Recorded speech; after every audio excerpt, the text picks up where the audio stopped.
bisa dilihat untuk nilainya 0,2, sekian ohm, berarti masuk angka 2, sekian ohm. Nilainya berapa? Di bawah siang. 1 ohm. Assalamualaikum warahmatullahi wabarakatuh.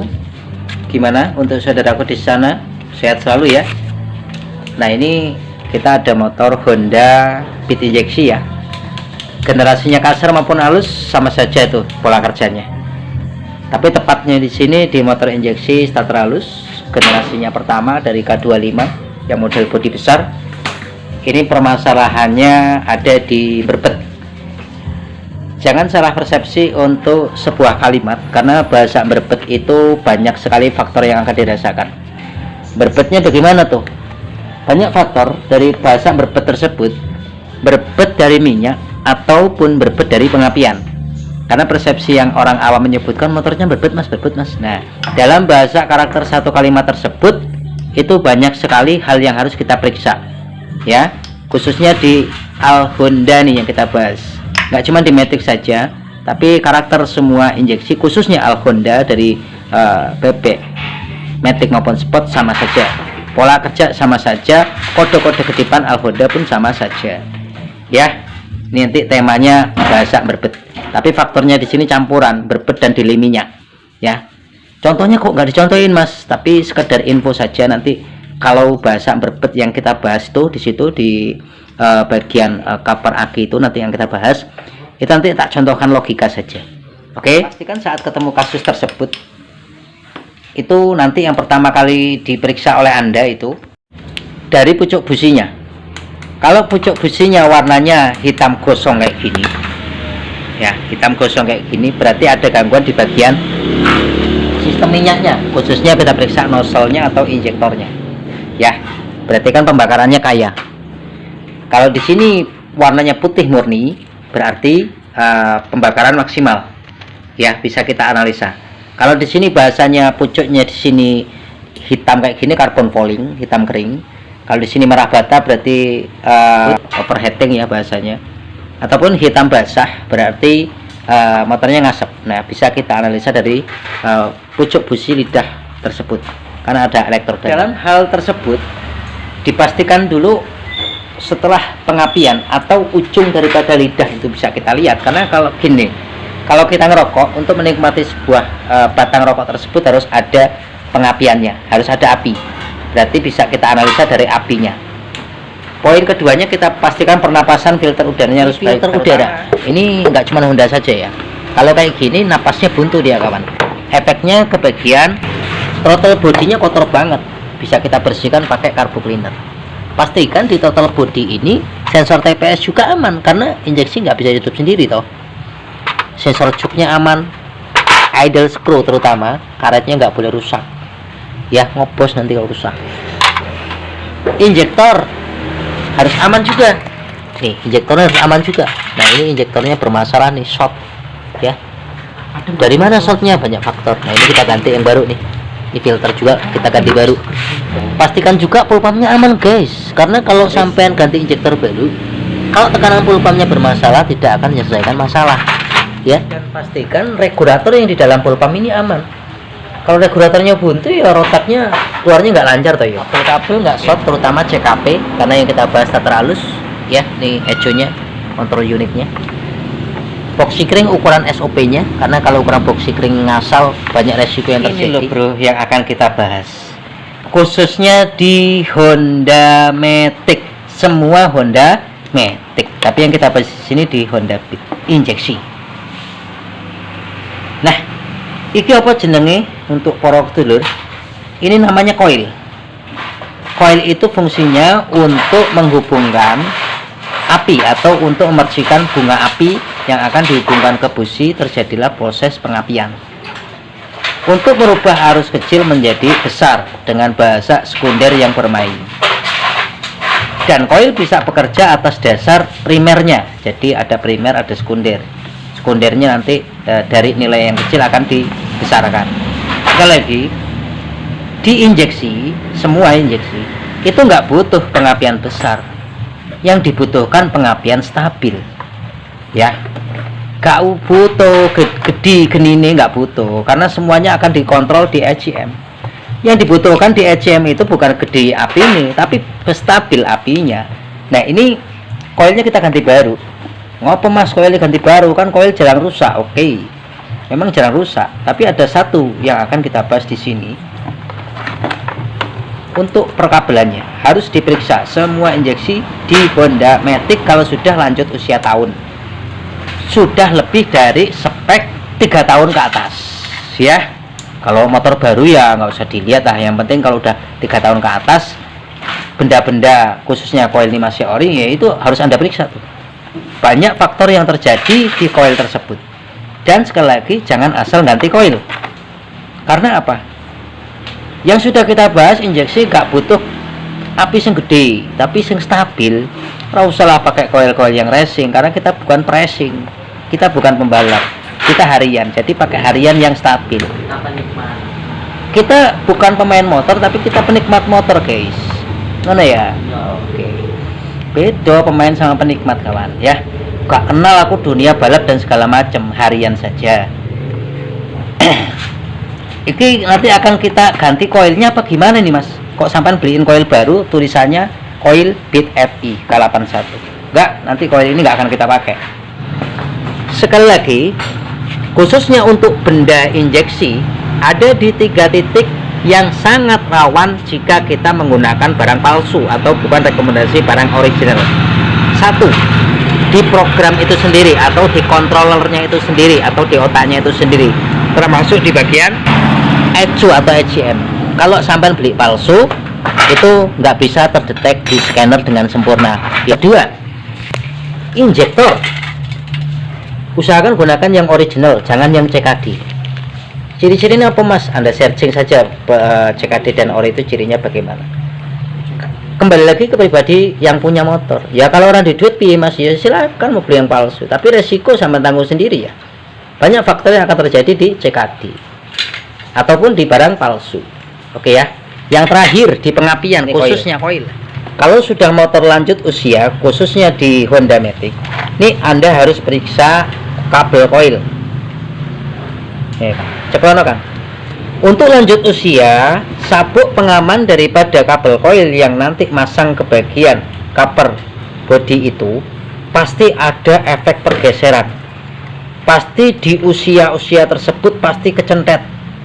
Ya, artinya gini, serat kabel koil itu pasti nanti akan putus tengah jalan ataupun akan rapuh tengah jalan ketika dalam efek waktu yang sangat panjang tali tis ini akan tetap menekan, nggak akan terlepaskan kecuali kita akan memotong tali tis ini. Gak iso diucul dewi kecuali kita yang harus memotong. Yang akan terjadi ketika kita selip untuk pengecekan, kabel koil ini akan menyebabkan pengapian yang nggak sehat. Jadi harus Anda periksa tuh kabel koilnya ketika ada tipe yang bertalitis, talitisnya ini potong. Tak. Pasti kalau memang terjadi perbandingan ya, ini perbandingan ya 10:3. Ada memang dia masih jos, ada yang dia sudah rapuh tengah jalan. Ini itu udah diganti, ini itu udah diberesi, masih pengapian gimana? Nah ini yang terjadi seperti ini. Banyak faktor ya dari Honda Matic semua. Lambat usia kabel ini akan putus tengah jalan, ini loh, kropos tengah jalan, kopong, ya kejepit tali tis, nih kopong. Nah dari ujung sini besar, di sini besar karena ada pergeseran, ngopong dia, ngopong ke piye yo, piye ngopong nih Mas? Kosong, jadi tinggal berapa serat. Nah akan menyebabkan pengapian yang nggak sehat. Jadi solusi ini potong tali tisnya, tarik kan. Kalau memang seratnya masih bagus nggak putus, paling tangannya sampai sing kecepit. Ya, ditarik dia pasti akan molor pedot tak. Waduh itu. Seperti ini contohnya. Nah, ini ngopong nih, loh sampean kopong. Dulu ketok gede cilik. Ini koil maju. Lah, solusinya gimana? Kita ganti koil baru lah. Ataupun sampean ganti kabelnya saja kalau ada jualan kabelnya. Wes Mas. Koil injeksi tidak bisa digunakan atau tidak bisa dipasangin koil karbu.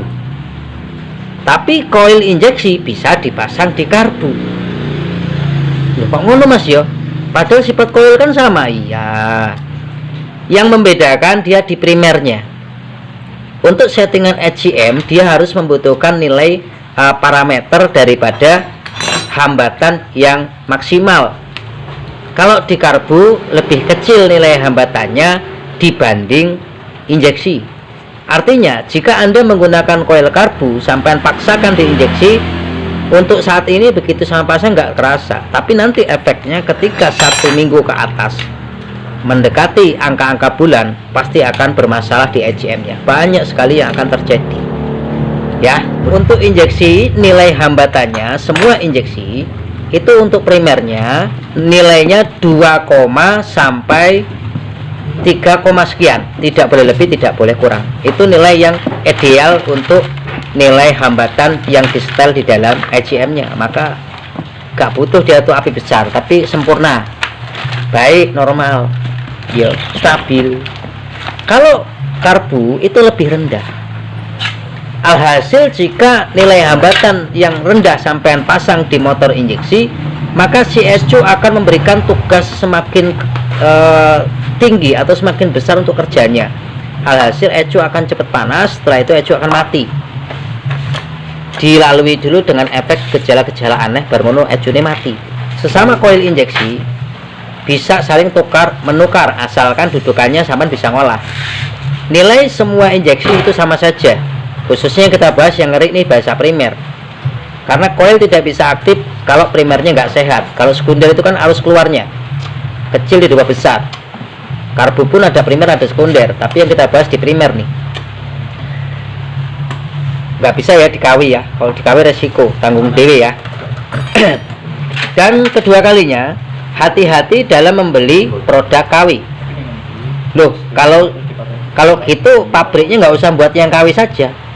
Sampai jalan nyalain pabriknya, dia sudah memikirkan keadaannya, dia sudah memikirkan Anda, dia lebih realistis. Artinya, sampai punya duitnya berapa sama dia sudah dibuatin yang murah. Kalau sampai pengen yang awet, belikan yang asli. Rego nggorupo guys. Sampai punya duit 10.000 ya sama pabriknya dibuatin yang murah ini ya 10.000. Awetnya gimana, rasanya gimana ya? Barang murah ya resiko lah. Tapi kalau pengen enak ya yang ori. Tapi mahal. Gitu kira-kira seperti itu. Wis dipikir nih, jangan menyalahkan produk ya. Nah ini koilnya baru, koil bener-bener punya injeksi. Ya, injeksi bisa tukar menukar ya karena nilainya sama, tapi jangan karbu dipasang tuh. Dia punya injeksi, bead injeksi. Tapi jangan salah, kalau koil yang KW, walaupun tulisan injeksi, pokoknya bukan Honda. Honda aja nggak bisa dicek ada. Itu jangan langsung sampai pasang. Ya, karena tadi kita sudah ngebahas jangan nyalain pabrikan, tapi nilai yang kita butuhkan. Nah, langsung dibuka. Intinya pelajaran di sini kita harus ngecek daripada talitis ini, lanjut usia pasti dia akan keropos. Kedua kalinya kalau sampai beli koil yang KW, jangan langsung dipasang, resiko sampai nanti. Diukur dulu. Ini yang baru, tutup segel. Diukur mas, koil yang original yang bermasalah di bagian kabelnya. Nah, primernya aja mas ya, karena sekunder sama ya, mau injeksi mau karbu, sekunder untuk mengubah kecil menjadi besar. Primer ini kunci utama, primer. Aktifnya koil dari primer dulu, bukan sekunder. Sekunder kan metune. Nah, semua koil kita setting dengan skala 200 ohm karena nilainya nanti yang kita dapatkan untuk al injeksi itu nilainya 2 sampai 3, sekian ohm. Jadi 0,2 sampai 3, sekian ohm itu yang ideal, yang stabil. Tidak boleh di bawah 1. Bisa dibolak-balik untuk ngecek primer ini. Ini plus, ini min. Ini plusnya 12 volt dari sikling 10 ampere IGN. Ini sinyal massa dari HCM.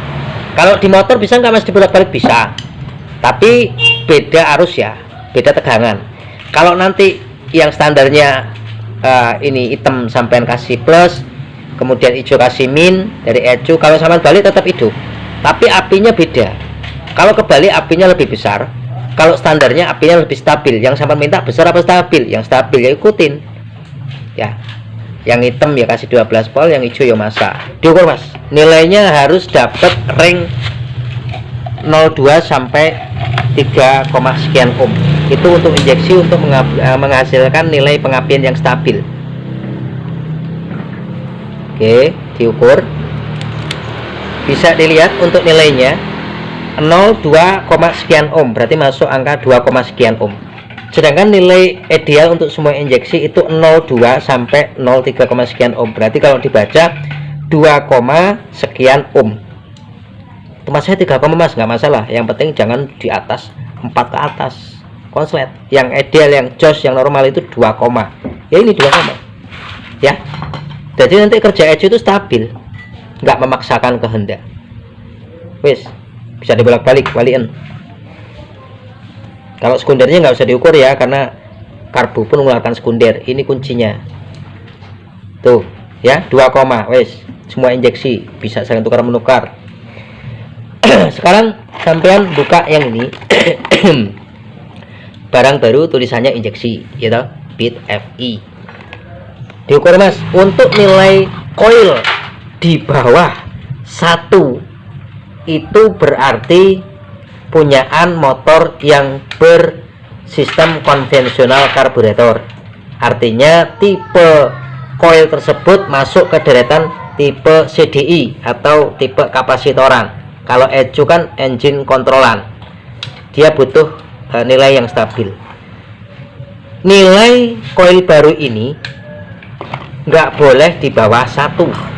Jika dipaksakan, tugas ECU akan cepat panas, akhirnya demam, mati ECU-nya.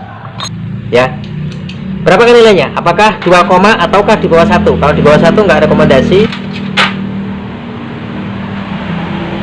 Nilainya kita dapatkan 0,9. Testermu, mas, yang bosok, ukur, mas, 3 kali.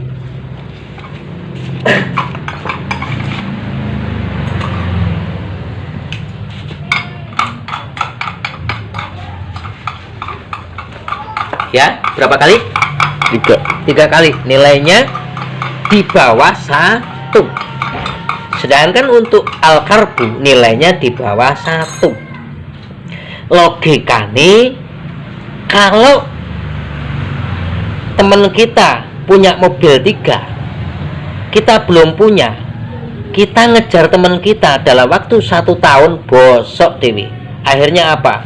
Karena dipaksakan kita untuk ngejar bondo tuku mobil telu dalam tempo 1 tahun, akhirnya apa? Kita gila karena kita dipaksakan dalam 1 tahun beli mobil 3. Jangan disamakan dengan kawan kita yang sudah kaya. Proses, guys, ya. Jadi artinya kerja ECU lebih berat nanti. Dibalik, mas.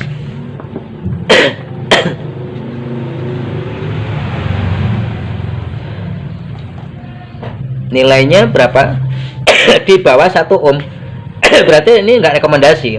Nah, jika kabel koile cepot, kabel koile ini cepot, kabel koile atau sih.